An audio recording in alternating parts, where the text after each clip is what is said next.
देश भर के जो मकान खरीदार हैं उनको राहत देने की दिशा में सुप्रीम कोर्ट ने एक अहम कदम आज उठाया है।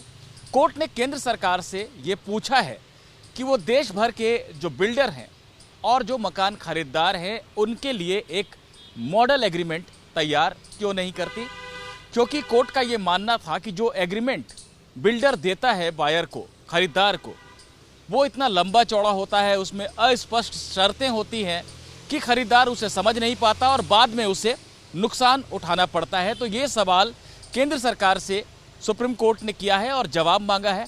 मामले को लेकर सुप्रीम कोर्ट तक पहुंचे थे जाने माने वकील अश्विनी उपाध्याय। उनसे पूछते हैं कि उन्होंने क्या मांग की थी। अश्विनी जी, क्या बात आपने कोर्ट में रखी थी और कोर्ट कैसे आश्वस्त हुआ कि इसको सुनवाई करनी चाहिए इस पर? देखिए, जो बायर्स के साथ, घर खरीदारों के साथ धोखाधड़ी हो रही है, जो उनके साथ चीटिंग होती है, उनको गलत तरीके से उनसे पैसा ले लिया जाता है, मकान बुक करवा लिया जाता है, उनको पोजीशन नहीं दिया जाता है, पोजीशन दिया जाता है तो 3 साल का वादा किया जाता है, 6 साल में दिया जाता है। उन सब को ठीक करने के लिए रेरा कानून बना, लेकिन रेरा कानून आज की डेट में वो सफ़ेद हाथी बना हुआ है। एक्चुअल में वो ज़मीन पे नहीं आ पा रहा है। क्यों?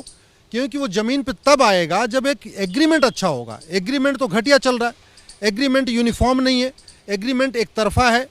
जो बिल्डर अपने एग्रीमेंट बनाते हैं वो 25-30 पेज का बना देते हैं, सारा अपने हिसाब से क्लॉजेज रख लेते हैं, बायर्स के लिए उसमें कुछ होता नहीं है। तो बाद में लोग जब NCDRC जाएंगे, हाई कोर्ट जाएंगे, सुप्रीम कोर्ट जाएंगे, तब भी उनको उतनी रिलीफ नहीं मिल पा रही है। लेकिन बिल्डर ये तो कह सकता है ना कि जो एग्रीमेंट बनाया वो तो आपको दिया, आप पढ़िए और उस पर साइन कीजिए। हाँ, तो उसी में तो दिक्कत आ रही है।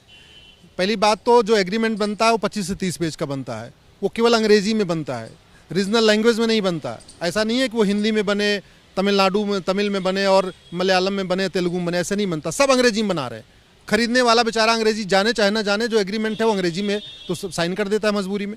दूसरी बात यह है, उसके जो क्लॉजेज होते हैं वो एक तरफा होते हैं। उदाहरण के लिए, अगर चेक बाउंस हो गया तो उसमें लिखा रहेगा हम आपसे 18% ब्याज लेंगे, लेकिन अगर हम पोजीशन देर में हुआ तब 18% देने का कोई क्लॉज ही नहीं होता। हम ये कह रहे हैं कि एक केंद्र सरकार ऐसा बिल्डर बायर एग्रीमेंट बने जो आर्टिकल 14 की स्पिरिट में हो, यानी जितना उसमें बिल्डर के लिए हो उतना बायर के लिए हो। अगर चेक बाउंस होने पे 18% ब्याज देना है तो मकान का पोजीशन देर होने पे भी 18% ब्याज बायर को मिलना चाहिए, ये हमारा कहना है। अच्छा अश्विनी जी, ठीक है, ये 18% वाली बात आपने कही और शायद 5% या उससे भी कम कई जगह होता है जहाँ पर कि बिल्डर कहता है कि अगर मेरी गलती है तो मैं ये दूंगा, और वो भी मिल नहीं पाता है। ये सब बातें आपने कोर्ट में रखी।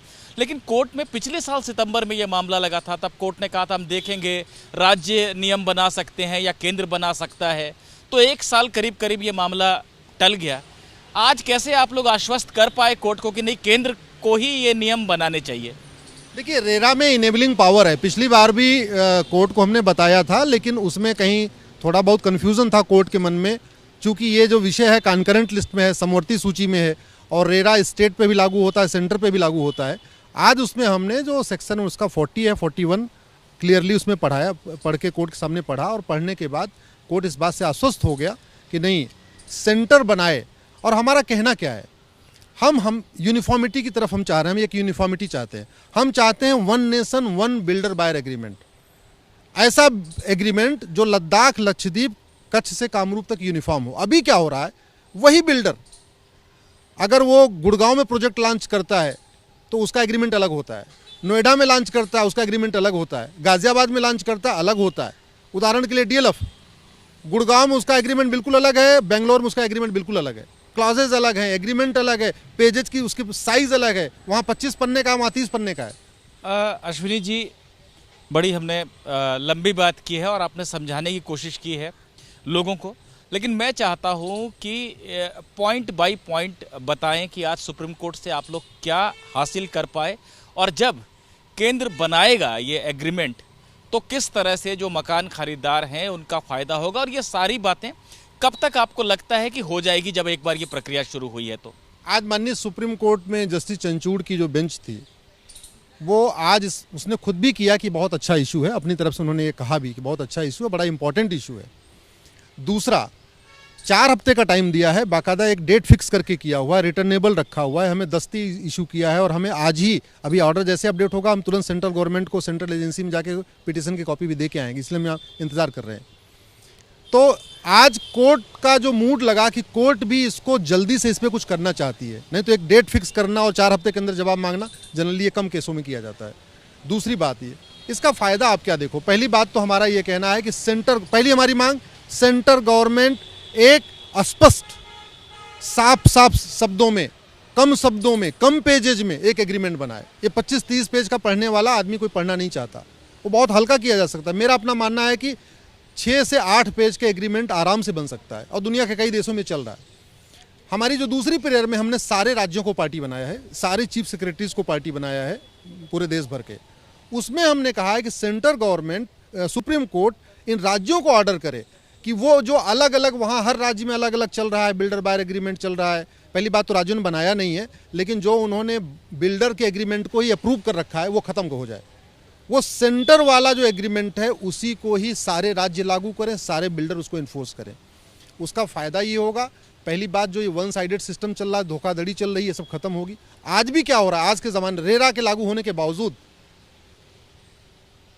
ज़मीन का पूरा क्लियरेंस नहीं होता, पूरा उसके कागज़ ओके नहीं होते, इसके बावजूद पोजीशन वो लॉन्च कर दी जाती है, एडवांस बुकिंग ली जाती है, जबकि होना ये चाहिए कि आपके सारे क्लियरेंस हो जाएं, उसके बाद आप लॉन्च कर सकते हैं, जब आपका नक्शा भी पास हो जाए तब। क्योंकि क्लॉज गलत बने होते हैं, तो जब खरीदार कहीं दावा करने जाता है एनसीडीआरसी में तो उसका दावा जो है वो दम उसमें नहीं आ पाता है। मैं आखिरी चीज़ आपसे जानना चाहता हूँ कि जब मॉडल एग्रीमेंट की हम बात करते हैं, जैसे आपने कहा 18% 5% का ये जो अंतर है कि बिल्डर की गलती हुई तो 5% और बायर की गलती हुई तो 18% का उसको चुकाना पड़ता है इंटरेस्ट। ये जो बातें हैं, ये क्या ये जो यूनिफॉर्म मॉडल एग्रीमेंट है उसमें एक समान ये सारी चीज़ें होंगी, जो शर्तें होंगी बेचने वाले के लिए और ख़रीदने वाले के लिए, वो एक समान शर्तें होंगी पूरे देश के लिए, ये आप कहना चाह रहे हैं? बिल्कुल, सारी की सारी जो कंडीशन होगी घर खरीदारों के लिए वो पूरे देश में एक होगी। इसलिए हमने कहा यूनिफॉर्म बिल्डर बायर एग्रीमेंट का मतलब वन नेशन वन एग्रीमेंट, पूरे देश में एक ही एग्रीमेंट होगा। वही दिल्ली में चलेगा, वही लद्दाख में चलेगा, वही लक्षद्वीप में चलेगा, वही बेंगलोर चलेगा, अलग अलग नहीं होगा। तो साफ तौर पर इससे भी जो मकान खरीदार हैं उनको बहुत स्पष्टता आ जाएगी कि क्या शर्तें हैं जो एग्रीमेंट में रहती हैं, क्योंकि वो पूरे देश में एक जैसी होती है। जो कानून को जानने वाले लोग हैं, जो वकील हैं, उनको भी ये पता होगा कि इस राज्य में या पूरे देश में जो नियम है वही उस राज्य में, उस शहर में भी लागू हो रहा है। तो इससे जो निवेशक हैं, जो मकान खरीदार हैं, उनके हित सुरक्षित रह सकेंगे। और सुप्रीम कोर्ट के जस्टिस DY चंद्रचूड़ ने भी, उनकी अध्यक्षता वाली बेंच ने भी यही कहा है कि इस समय जो अस्पष्ट शर्तें होती हैं बिल्डर की तरफ से जो रखी जाती है एग्रीमेंट में, उसका बहुत खामियाजा उठाना पड़ता है मकान खरीदारों को। ये स्थिति दूर करने की ज़रूरत है, इसलिए केंद्र से ये कहा है कि वो जवाब दे इस मांग पर कि मॉडल बिल्डर बायर एग्रीमेंट और एजेंट बायर एग्रीमेंट क्यों नहीं बनाना चाहिए और केंद्र को इसे क्यों नहीं बनाना चाहिए।